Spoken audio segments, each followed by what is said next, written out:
Olá, irmãos, graça e paz do nosso Senhor Jesus, tudo bem com vocês? Quero contar um testemunho para os irmãos, é um testemunho da minha vida, bem resumido mesmo. E quero já fazer um link com a palavra de Deus. Muitos dos irmãos já sabem o que eu vou falar, mas o que eu quero falar vai ajudar muita gente, se você refletir no que eu estou falando. Os irmãos sabem que eu trabalhei no Japão durante 20 anos, mais ou menos. Então, 20 anos na fábrica, lá no Japão.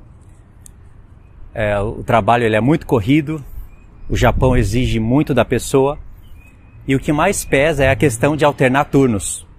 Os irmãos sabem que lá no Japão alterna muito turno.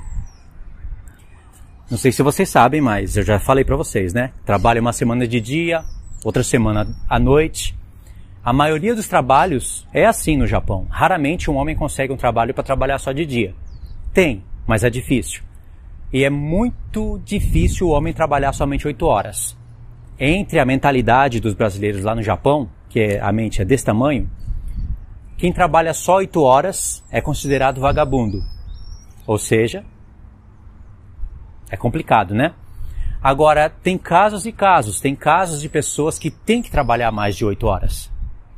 Porque essas pessoas têm filhos. Se você é solteiro é uma coisa. Se você tem filho, é outra coisa.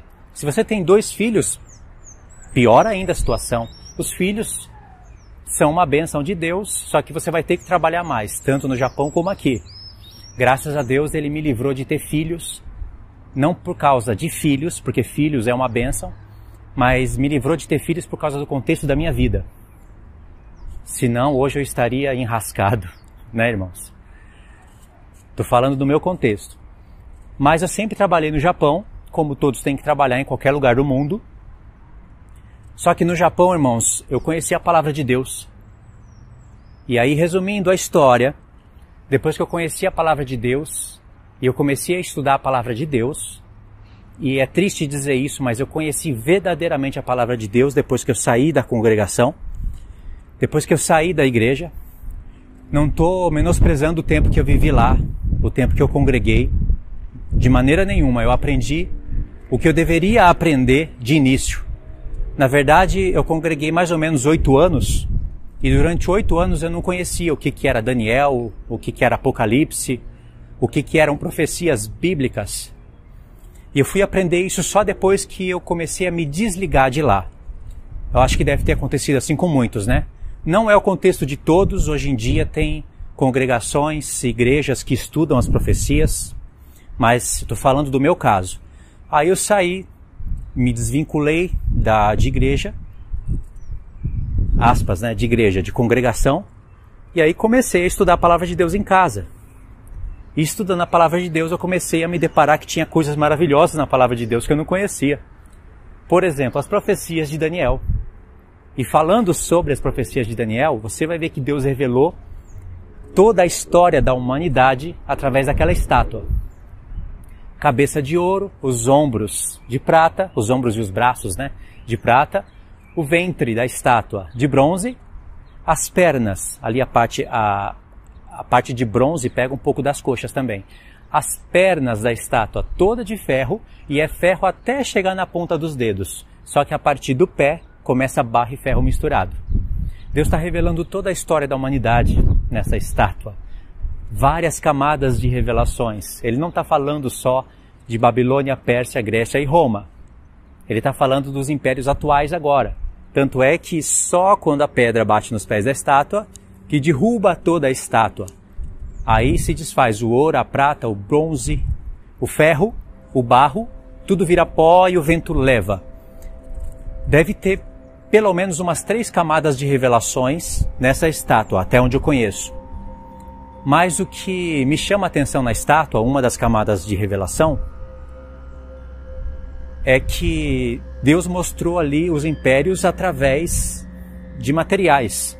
Ouro, aí depois cai para prata, depois cai para bronze, cai para ferro e cai para barro. E o barro fala justamente do homem, não é? É claro que tem homem da cabeça aos pés, mas barro, primeira coisa na palavra de Deus onde se originou a palavra barro, é com o homem. E ali vai ter colheita, vai ter um monte de coisas maravilhosas quando chega nos pés da estátua.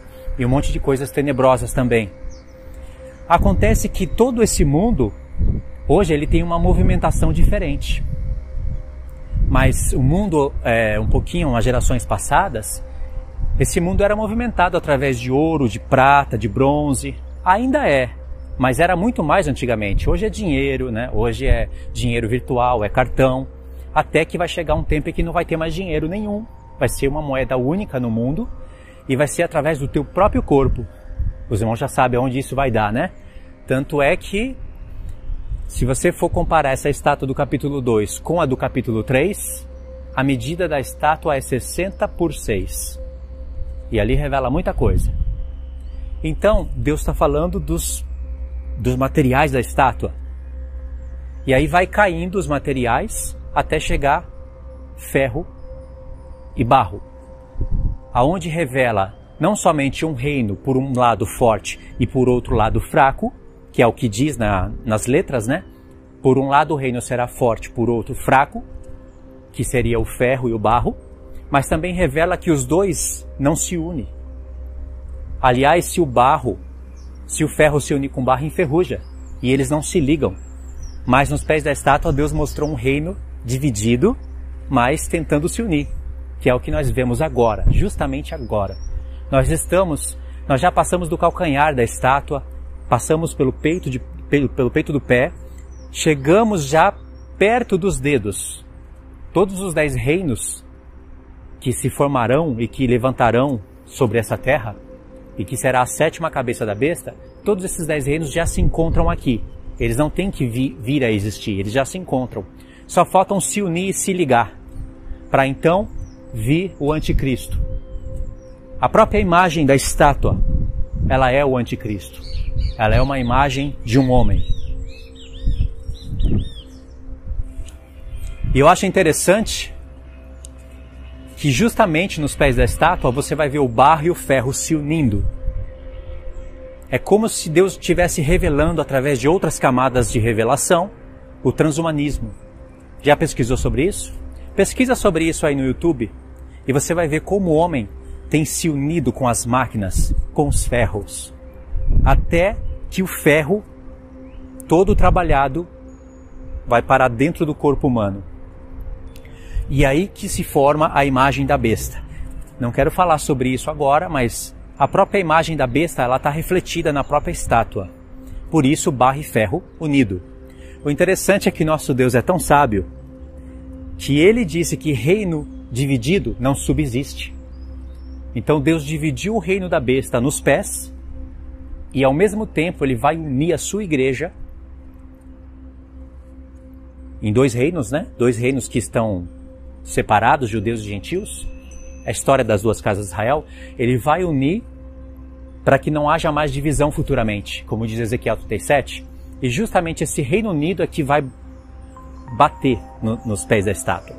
Se você analisar Daniel 2, você vai ver que na visão que Nabucodonosor tem, uma pedra vem do alto, cortada não por mãos, e essa pedra bate nos pés da estátua, e é essa pedra que desfaz todos esses impérios.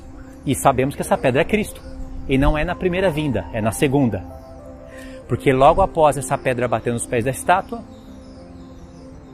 toda a estátua se torna pó. Lembra? O homem veio do pó e ao pó retornará. Só que o homem que crê no Senhor Jesus, do pó se levantará e vai ressuscitar com o Senhor. E de fato todo homem ressuscita para fazer parte daquela pedra. Aonde está essa revelação? Na explicação. Você vai ver que na explicação do profeta Daniel, inspirado pelo Espírito Santo, por um lado, a visão mostra a pedra batendo nos pés da estátua e desfazendo tudo. Por outro lado, você vai ver que Daniel diz que nos últimos dias, olha a expressão-chave, o Deus dos céus levantará um reino que não passará a outro reino. Pelo contrário, ele vai esmiuçar todos esses reinos. Então diz que é um reino que desfaz todos aqueles impérios. E esse reino é o reino de Deus, é o reino de Cristo.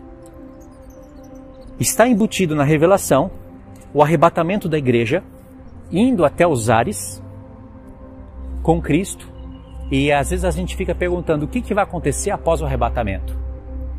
Vou fazer um vídeo sobre isso.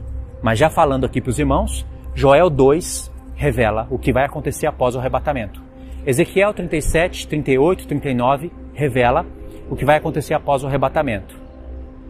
Isaías 14 e outros textos que eu não estou lembrado aqui revelam o que vai acontecer justamente após o arrebatamento. O que não vai acontecer após o arrebatamento? Bodas. Vai acontecer as bodas do Cordeiro, mas não logo após o arrebatamento. Logo após o arrebatamento, o Senhor vai formar um reino, um exército, como nunca antes houve e nunca mais haverá. E esse exército glorificado, ele vai vir sobre a terra, ele vai varrer a terra todinha. Esse exército que tem trombeta do Senhor, que passou pela expiação, ele vem como ladrão. Ele vai entrar pelas janelas das casas. Está escrito em Joel 2. Ele vai ir pelos muros, ele vai assaltar todas as casas. E a gente só está lendo, não sabe que exército é esse, se bem que está ali explicando. Não sabe o porquê que ele está falando, que o Espírito Santo está falando que esse exército entra pelas janelas, entram pelas portas, assaltam as casas, se lançam contra as lanças, nenhum deles é ferido. A gente não entende, mas está ali, para você meditar. Nem todos vão morrer pela espada que sai da boca do Senhor Jesus, como diz Apocalipse 19. Muitos vão ser aprisionados, e esse exército é o que vem para limpar a terra. Se fosse levar isso para... Isso eu estou falando literalmente, acontecendo. Os santos que foram... Os mortos ressuscitam primeiro, depois os vivos são transformados, e depois... tem coisas para falar aí, né? Mas não quero falar aqui. Esse exército que foi até os ares, ele volta para a terra para limpar toda a terra. Aprisionar as pessoas, fazer julgamento, para estabelecer o reino do Senhor. É muito complexo, mas é isso que está dizendo Joel 2. Isso é o sentido literal. Se fosse pôr no sentido figurado, é aquela pedra que vem e bate nos pés da estátua, irmãos. Significa que é o arrebatamento da igreja. E logo após o arrebatamento tem guerra, porque lá em Joel 2 é um exército preparado para a batalha. Não é?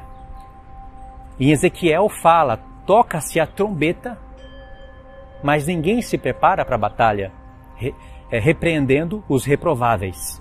Qual é a relação desse assunto aqui com a estátua, com o testemunho que eu comecei a contar no começo? Vou falar para vocês. Sabendo de tudo isso, eu começava a orar para o Senhor quando eu estava na fábrica, e eu pedia muitas vezes, até chorando, que eu queria que o Senhor me tirasse do ferro, da era do ferro, e Ele me colocasse como a pedra que bate nos pés da estátua. Nunca reclamei do trabalho, a não ser quando era aquele trabalho realmente que eu via que era prejudicial. Eu agradecia ao Senhor pelo trabalho, mas eu sabia que o Senhor separa pessoas para trabalhar para a obra dele, quando essa pessoa está disposta. E o Senhor ouviu isso.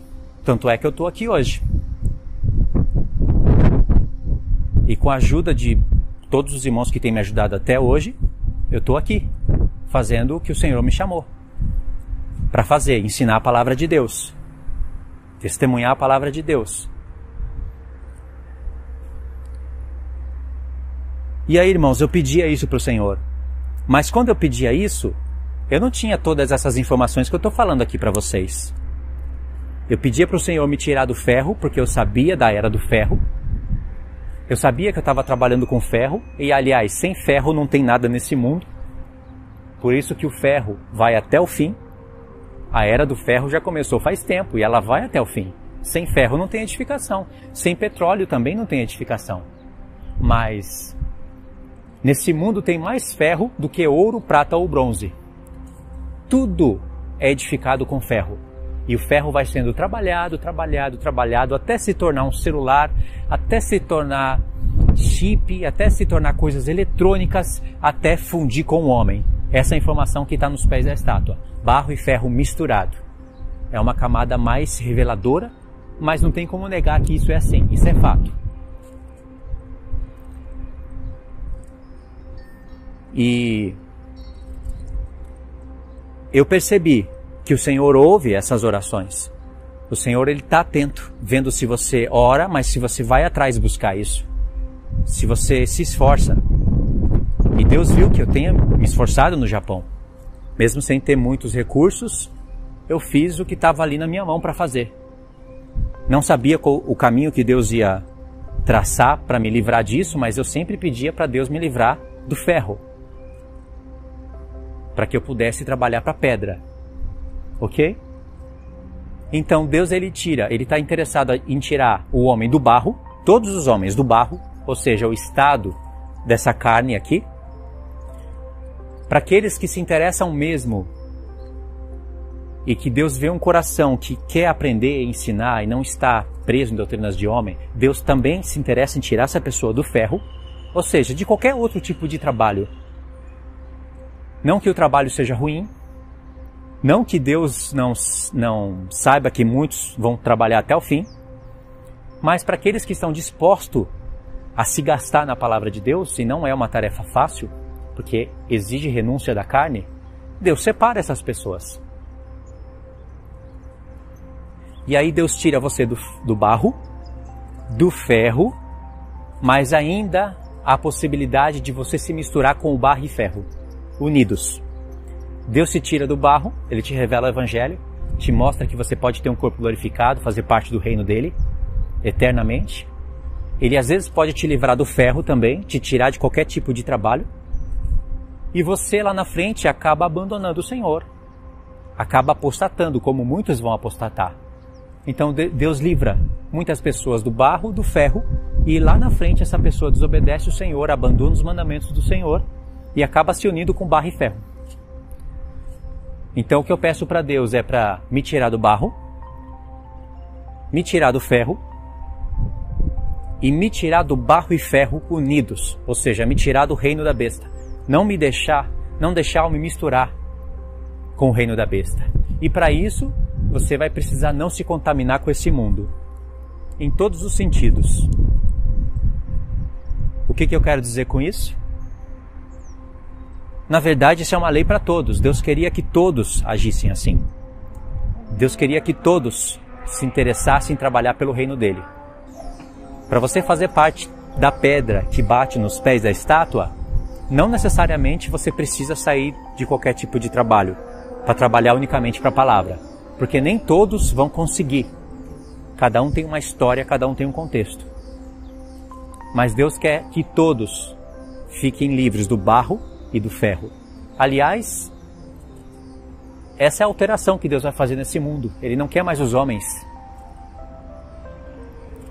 no estado dessa carne pecaminosa, unidos com o ferro, trabalhando para esse mundo, edificando esse mundo, e não trabalhando para a palavra dele. Não vai ser assim no reino de Cristo, vai ser totalmente diferente. Entendeu, irmãos? Então, o que Deus fez comigo, Ele fez já com muitas pessoas, fez até mais, e Ele pode fazer com qualquer pessoa que tenha um coração voltado para isso. Basta você orar e buscar do Senhor isso.